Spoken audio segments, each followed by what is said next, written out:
Hey YouTube, Awesome Writer here. Welcome to my review for episode 6 of Kamen Rider Zeztz. Now I feel like this might be a shorter review, not because there's nothing to talk about or that I didn't like it, but because it's very much a part 1. I feel like I have to say that a lot sometimes, but we did have to say that with the VIP Bride episode. But this did very much feel like a part 1, so there's going to be things we have to wait and see on.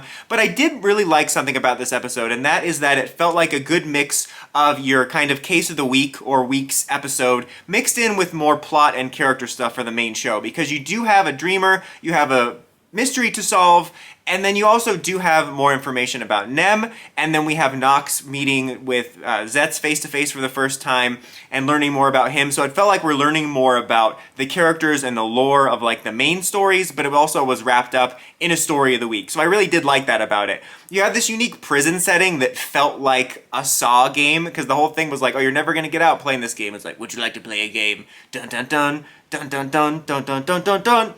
So I really liked that setting. I thought it was unique, and I thought it was funny at the beginning because you have Nem pretending that these people are her parents, or like in the dream they're her parents, but they're actually like her agents. And so initially you have Zeztz being like, oh, I gotta put on my best foot. Wait, what does that mean? I gotta put my best foot forward, but my best behavior. I wanna be on my best behavior and I wanna put my best foot forward. I want to put on my best foot. But he was trying to impress, and then later she found out like, oh, it's not really the dad, it's just my agent. And it was funny because there was multiple times in this episode too where he like jolted in the dream, like reacting to what was happening. And I thought there was a really nice juxtaposition in this episode too of how unique his character is with how normal everyman he felt during the regular day sequences, and like how cool and he felt in the dream sequences, like a Zeztz type character. So I thought that was really nice. And I really continue to love the dynamic between him and the detectives. I love that they're there. I just think there's something funny about him rolling out of bed, walking into a secret room in the closet, and the detectives are toiling away. And also, I didn't think to mention it in the previous weeks, but I think it's really cool that the gadget can take pictures in the dream and it goes to the real world.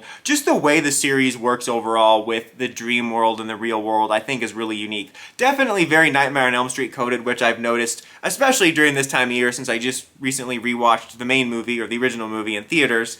And, you know, there's that aspect of, we're going in to get him. So that's like really funny. That happens a lot in Nightmare on Elm Street when they're trying to go get Freddy, and they're like, you know, watch me while I'm asleep, I'm gonna go get him. Except no one has to watch, so that's why he's gonna sleep, because he's not gonna die. Well, I don't know, but they're not doing any Freddy Krueger stuff in that. So I like that whole overall setup, and you have this kind of mystery about that and how it's tied to Nem. We learn a little bit more about Nem, that she was discovered by her agent who was like shopping for future talent at an orphanage. I don't think that was his main goal, but it's just really funny the way that shook out. I am still really curious to find out about how she fits into all this, and like, is she aware she's in everyone's dream? She said she was hired, but it's a very unique character, certainly.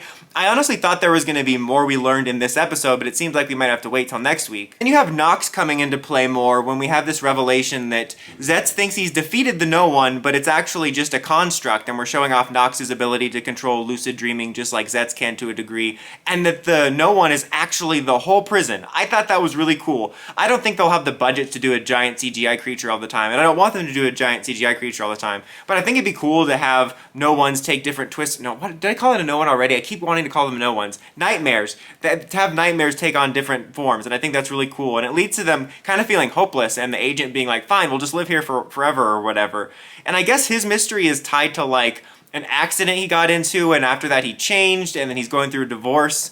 And so I'm curious about that, like how important the agent story is going to be to Nem's story, but I'm definitely eager to learn more about Nem. We also got some new gadgets we used this week that very much reminded me when he was fighting, I think, of Blue Beetle, probably in part because the suit's blue, and he was kind of fighting in a similar warehousey environment that Blue Beetle was in like during the early trailers. But it also reminded me of some of the gadgets used in a movie called Star Kid, I think it was. I don't know if anyone remembers that, but it was very toku coded in the 90s, where this kid found this like alien biotic suit that he wore around. And every time I see USDA, I think of USDA choice dead meat. That was such a Toku movie, but it just reminded me of that because he had weapons that would like form on his arms. So like during that scene, I was thinking of Blue Beetle and Star Kid for whatever reason. More so Blue Beetle because of the blue. The way he's using all that with the intermingling of the gadgets, like the arm parts and the wings and the forms, very much makes them feel like part of the same thing. I'll be curious to see if all the other like color variant forms will just feel like, oh hey, it's another gadget. I imagine we'll get more of a traditional form debut when we get to super forms and whatnot, but Yeah, that's pretty much all I have to say. I enjoyed the episode. Like I said, I liked that it was kind of both feeling like an episode that was moving the plot forward with Nox and learning more about the world and Nem, but also a case of the week with a unique setting. I liked that this episode felt very different. I think in general, the show is doing a good job of having a lot of writer structure and tropes I'm familiar with, but also feeling very unique. And I really just like the way Ryder feels very different again. I think a lot of the things I've read about what they're trying to do with the series in regards to, expanding the audience here to the West and whatnot, I think is really working because it doesn't feel like it's being weird or catering. I'm sure there's some toku purists out there that are like, it's catering too much somewhere, but I don't think so. I think they're doing a good job of putting its best foot forward. I think it's just a matter of like toning stuff down a little bit, because I don't think it could throw people into Gav.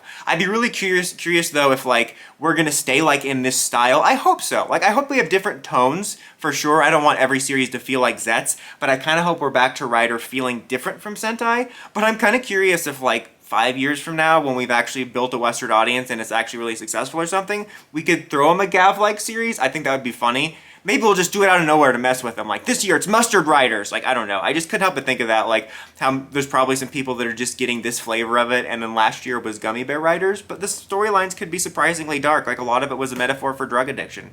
Anyway, that's Ryder for you, but let me know what you thought of the episode in the comments as always. Till next time, Dawson Ryder, signing out.